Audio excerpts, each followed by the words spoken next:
As cidades são fascinantes pelo seu tamanho e as oportunidades que elas oferecem, mas só que umas são melhores do que as outras. E quando se trata de qualidade e quantidade, Tóquio supera todos os rankings.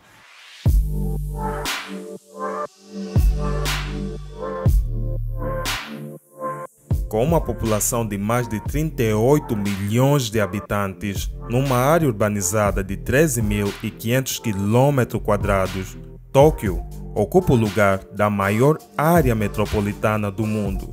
Em palavras simples, a maior cidade do mundo.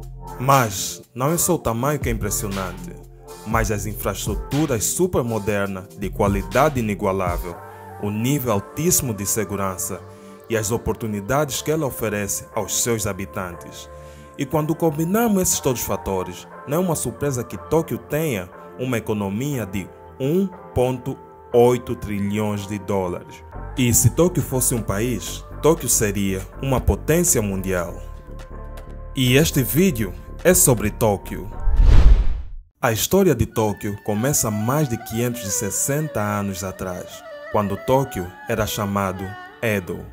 Naquela altura, Edo era uma vila pesqueira, e para além de Edo ser uma vila pesqueira, o seu solo era fértil, que era ideal para o cultivo de arroz. E isso atraiu muita população para aquela área, incluindo um samurai que escolheu essa vila pesqueira para construir o seu castelo. Em 1600, o comando de Tokugawa Ieyasu venceu a Batalha de Sekigahara, e essa batalha tornou Edo o lugar mais importante do Japão. Mas só que os dias gloriosos de Edo não durariam muito, porque em 1657 um padre queimou seu kimono e como a cidade de Edo foi construída com madeira, esse fogo se alastrou e tomou conta de quase toda a cidade. Praticamente, quase toda a cidade foi levada abaixo pelo incêndio e pelo menos 100.000 pessoas morreram. E esse desastre também é conhecido como o Grande Incêndio de Miereki. Mas a cidade se regenerou e se recuperou. E registros históricos indicam que no século XIX a cidade de Edo já atingia os milhões de habitantes. E nesta altura, o Japão começou a ter contato com o mundo afora, e isso só aumentou quando a América forçou o Japão a abrir seu território para o comércio internacional. Esse evento foi registrado no Tratado de Kanagawa em 1854. Mas nem tudo era perfeito, porque a cidade de Edo estava sob o controle de um regime militar comandado por samurais, e o imperador do Japão, vivia em Kyoto, que era a capital do Japão na altura. E isso tudo mudou quando os soldados imperiais derrotaram o regime de Tokugawa em 1868. E o jovem imperador Meiji se moveu de Kyoto para Edo, e esse mesmo imperador é que mudou o nome de Edo para Tóquio e tornou Tóquio na capital do Japão. E aí começou uma nova era para o Japão e para Tóquio. E a assimilação à cultura ocidental ganhou uma nova força. As cidades japonesas começaram a ser reestruturadas, estradas para carros foram construídas e pavimentadas, redes de comunicação foram instaladas, e prédios e casas começaram a ser construídas com blocos em vez de madeira. E com novas oportunidades que as cidades ofereciam, especialmente em Tóquio, a população começou a se mover das zonas rurais para as zonas urbanas. Parecia que o Japão estava a se preparar para um novo mundo. Embora que nesta fase o Japão estava a prosperar, os outros problemas só estavam para começar.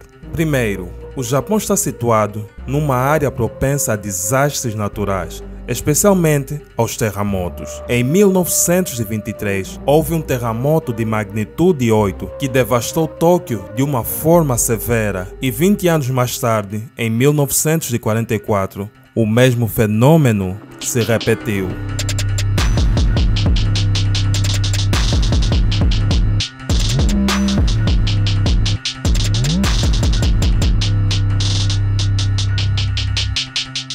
Segundo, o Japão foi bombardeado pelos americanos na Segunda Guerra Mundial e bombas atômicas foram detonadas em Hiroshima e Nagasaki.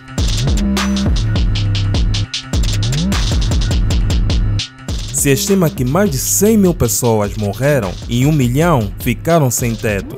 Mas como sempre, o Japão tende a se regenerar e recuperar, mas recuperar mais forte e mais dinâmico.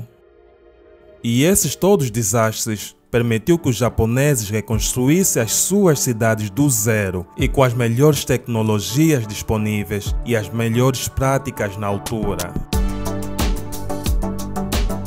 E depois de mais de 2 décadas de paz, o Japão se recuperou totalmente e também a sua população aumentou.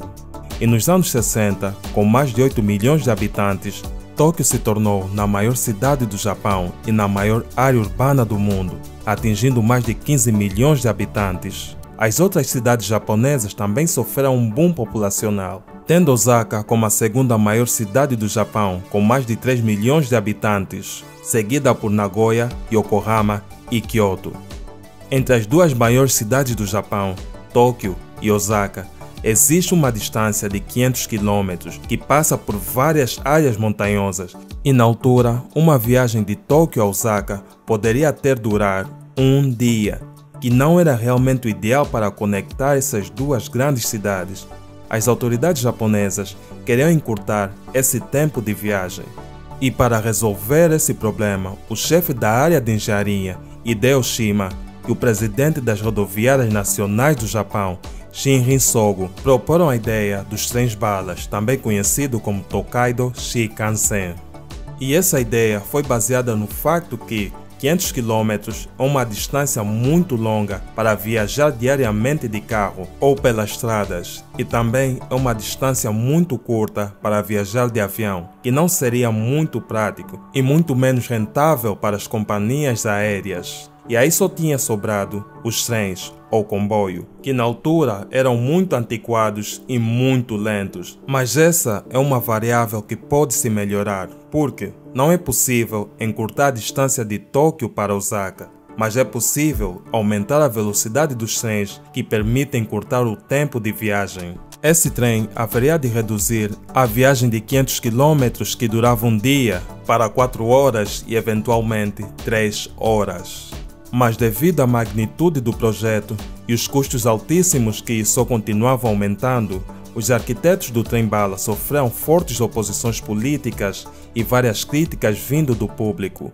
Mas depois da inauguração do trem-bala, o Japão mudou de opinião e também o mundo, porque o Hokkaido Shinkansen, o trem-bala, foi inaugurado em 1964, que era a data das Olimpíadas de Tóquio. Isso fez com que o mundo não só prestasse atenção às Olimpíadas, mas também no novo trem-bala que atingia 256 km/h, que era o único na altura. E hoje em dia, a viagem de Tóquio para Osaka, que demorava um dia se fosses de carro, foi reduzida para 2 horas se usares o trem-bala. Essa redução afetou positivamente o estilo de vida dos japoneses e aumentou o negócio e o comércio entre as duas grandes cidades do Japão. E pessoas que vivem em Osaka já podem fazer negócio ou mesmo trabalhar em Tóquio sem ter que se preocupar com a distância e com o tempo da viagem. E quando o título da segunda maior cidade do Japão passou de Osaka para Yokohama, a mesma estratégia foi replicada. Porque entre Tóquio e Yokohama tem um corredor metropolitano superhabitado de 32 km, que também é um dos maiores do mundo. Mas graças às redes de trem, esse trajeto não é afetado pelas pragas das grandes cidades, também conhecido como os engarrafamentos do inferno, em que muitos de nós perdem 1/3 das nossas vidas neles. E segundo os dados, as redes urbanas de trem de Tóquio transportam mais de 40 milhões de pessoas por dia. Mas as inovações em Tóquio não parou por aí. Se gostaste do vídeo até agora, por favor, deixe um like. E a parte 2 desse vídeo sobre Tóquio será postado próxima semana. Então, subscreva.